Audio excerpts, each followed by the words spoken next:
Andy John, Esgob Bangor ac Archesgob Cymru. Gelwir ar yr eglwys I rhannu'r newyddion da ac I fod yn newyddion da I bawb, gan gynnwys plant a rhai mwyaf bregus yn ein cymdeithas. Nid oes gennym unrhyw newyddion da i'w rannu os nad ydym yn lle diogel. Mae'r ffydd Cristnogol yn cadarnhau gwerth pob unigolyn. Credwn yn urddas a gwerth bob person. Pob un yn cael ei creu gan a charu gan Dduw. Mae Cristnogion yn cael ei galw I mewn I gymuned sy'n groesawgar ac yn groesawgar I bawb, gan gynnwys plant a rhai mwyaf bregus. Trwy gydol y Beibl, dywedir bod Duw yn amddiffyn y bregus ac yn mynnu ein bod ni'n gwneud yr un peth. Ethos neu ansawdd, bywyd yr eglwys yw ei thystiolaeth gryfaf. Yr arddangosfa gryfaf o'r newyddion y da a gall yr eglwys ei wneud yw pa fath o amgylchedd y mae'n ei feithrin. Pan fyddwn yn ymgorffori lle diogel ar bob tro, lle o obaith a diogelwch yma, a dim ond wedyn, gallwn siarad am eglwys fel rhywbeth diogel, fel rhoddwr gobaith a diogelwch, ac mae'n hanfodol fod pawb sydd mewn swyddi o gyfrifoldeb ac awdurdod yn gwbl ddibiniadwy I gynnal y safpwyntiau hyn.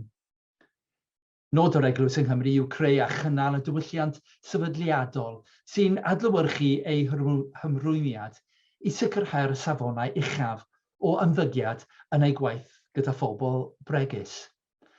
Mae lles plant ac oedolion mewn y perygl bob amser yn holl bwysig ac yn cael blaenoriaeth dros bob ystyriaeth arall. Mae'r eglwys yng Nghymru yn gosod disgwyliad clir bod yr holl glerigwyr, staff a gwirfoddolwyr yn gyfarwydd ar polisi diogelu, a'r canllawiau gysylltiedig ac yn ei deall. Mae'r ddyletswydd gofalu am ddiffyn bobl fregus yn arbennig o bwysig I eglwysu, oherwydd mae'n eglwysu'n croesawu pawb ac yn mynnu bwyd oedolion a phlant yn cydweithio'n agos. Mae enghreifftiau o'r fath yn cynnwys sesiynau ysgol Sul, gofal bugeiliol, gweinidogaeth weddi a chlybiau gwyliau. Mae'r eglwys yng Nghymru wedi ymrwymo I ddysgu gwersi o achosion o gamdrin difrifol yn y gorffennol o fewn y cymyn Anglicanaidd a lleoliadau ffydd eraill. Byddwn yn mabwysiadu dull gwelliant parhaus I gryfhau ein hymateb diogelu, a fydd yn cynnwys gweithredu argymhellion o ymchwiliadwy ac adolygiadau, megis yr ymchwiliad annibynnol I gamdrin plant yn rhywiol.